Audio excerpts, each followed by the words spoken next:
Hi, my name is Gibson, and I'm the co-owner and creator of the Personal Development School. This is your daily breakthrough video, and in this video, I'm going to talk to you a little bit about the fearful avoidant attachment style as a friend. So this is by extremely popular request online through email and inside of our school and community. So actually, as a result of this, I'm creating a whole bunch of attachment style courses around friendships in the months to come, because I realize what a big, powerful thing this is for so many people and how it's impacting a lot of different individuals' lives. So we're going to talk about like friendship interactions, all that kind of stuff. This month, our courses are about boundaries and a deep dive on like how to be assertive without causing havoc in your relationships, without disconnecting, as well as how to heal from a breakup and really a trauma clearing process to deal with loss and grief in general. So we are supporting our community a ton right now, as literally as much as humanly possible. So we are offering scholarships. We are offering 25% off of our membership bundles, so 3 months, 6 months, 12 month, and single course purchases.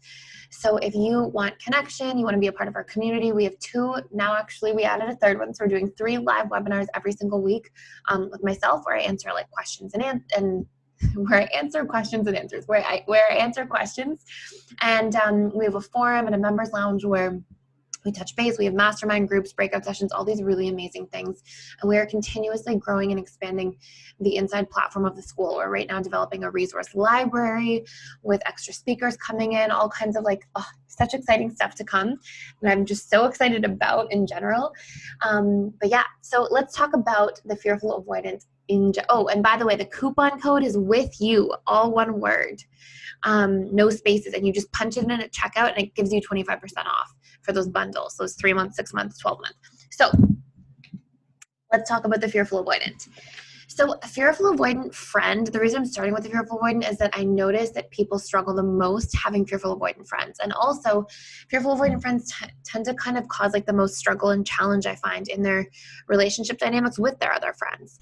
Now, the main reason for this is not because the fearful avoidant often appears as like volatile in friendships as they do in relationships, because there's usually a lot less emotional dysregulation. They can have their moments and they can get angry and frustrated. But really the major factor of the fearful avoidant friend is that they're so hot and then so cold. And they're not cold as in like rude or abrasive. They're cold as in like they shut off and they withdraw from the world. So one of the main reasons that this happens is that the fearful avoidant tends to be so present when they're with their friends, so available, so tuned in to like what everybody else is doing and how they're feeling. And fearful avoidants honestly make excellent friends when they're there. They tend to be like really deep in how they dive into conversations. They hold great space. They tend to be like hyper vigilant about things, so they can always tell when their friends are off or having a bad day or a hard time. But then often fearful avoidants get exhausted because they're so on, and it takes a lot of energy to be giving that much emotional energy, as well as fearful avoidants struggle tremendously with boundaries, and this includes in friendships. So they usually lose like their time boundaries. They're not very good with in friendships, so they tend to like naturally overgive their time to whatever they are currently participating in. They tend to overgive their emotional energy and not like have boundaries in terms of like staying rooted and grounded in themselves while they're in the presence or company of others.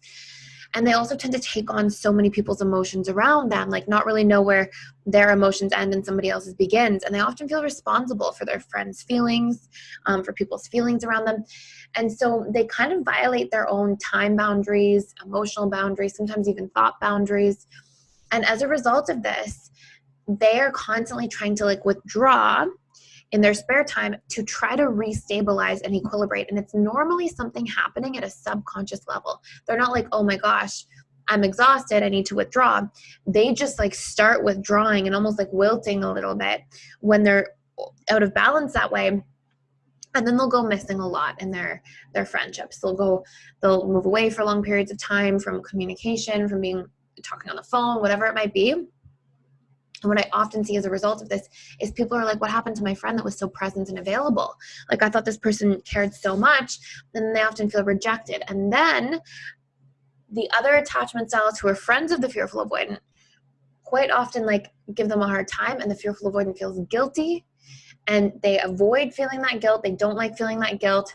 And so they feel like they're disappointing people or letting people down, and they keep withdrawing more and more because they're afraid of getting in trouble or the friend getting angry with them or things like this. And it becomes this vicious cycle with a lot of fearful avoidance. And this is extremely common with fearful avoidance in their friendships. So sometimes they can get confused. Like sometimes fearful avoidance will people will be like, oh, is my friend dismissive avoidant? But the big difference that you'll see between the DA and the FA is that the fearful avoidants are very available when they're with you, even though they can be very unavailable when they're not, or they can just be really unavailable, even maybe not even because they're like with so many social commitments, but just because they have too much on their plate or they're dealing with stress in their lives. And in those two cases, we often see the fearful avoidant withdrawing as a friend. Now, fearful avoidants don't often do this in other relationships. They might have, and they might be like really, they might have like one or two close friends that they don't do that with, but usually fearful avoidants can't take on too many close friendships in their lives because of how much they bring to that friendship and how much they bring to the table. So they have this like huge tendency to almost be more avoidant on their like avoidant side with most of the friendships in their lives. And this is something I see that like accidentally hurts people sometimes and is, without meaning to. And until the fearful avoidant really becomes masterful at regulating their boundaries in all different places in their life, usually they have a hard time balancing too many emotional commitments in their lives as a whole because of how much they give and how much they show up and how much time or emotional energy they bring to the table. So you'll usually see the fearful avoidant be more on their avoidant side in a friendship, even though the cause for that is often caused by their anxious side. Okay, does that make sense? It's like such an interesting kind of concept. So what do you do about this? Well, if you're the fearful avoidant, you have to work on your boundaries, like huge have to work on your boundaries. And also have a conversation. Like if you're the friend of a fearful avoidant and you're wondering what's going on, it's usually not personal at all. And their withdrawing isn't necessarily because of anything that you did. It's usually because of just how much they're feeling is on their plate. And so it has nothing to do with that. And if you need to have an honest conversation about like, what can you do? What can you give to a friendship? Let's talk about expectations. Let's just like be straightforward and talk about things. Sometimes the fearful avoidant will be like, but I want to be a really giving, loving friend, so they can keep recycling that pattern. And it's really important that you as the fearful avoidant, if you're watching this, or the friend of the fearful avoidant, like know that person, or know that you, if you're the fearful avoidant, it doesn't matter how much you want to be able to give and want to be able to be present, you have to be able to step out of that feeling when you're saying like, I want to be able to give all this stuff, and really assess like, what am I actually going to show up as time passes? How am I actually going to show up in these situations? And get really clear on that, because you can sort of accidentally fall into this space of, it's an emotional yes for you to do everything and show up and go to all the social events and all these different things. But maybe it's just not a feasible yes. Maybe it's not possible for you, because doing that too much sacrifices the relationship to yourself, which to be a stable and healthy individual, you need to be rooted and grounded in that the most. So I'm going to do a whole bunch more content on this, and I'm going to talk about different friendship interactions and styles, and I'll do a little series on this here. If you guys have any further questions, there's things you want to see from these videos more, please leave them in the comments below, because I pay attention and I read them, and I make my video content completely accordingly. So thank you so much for watching. Thank you for being here. Please like, share, and subscribe to the channel, and I will see you in the next video.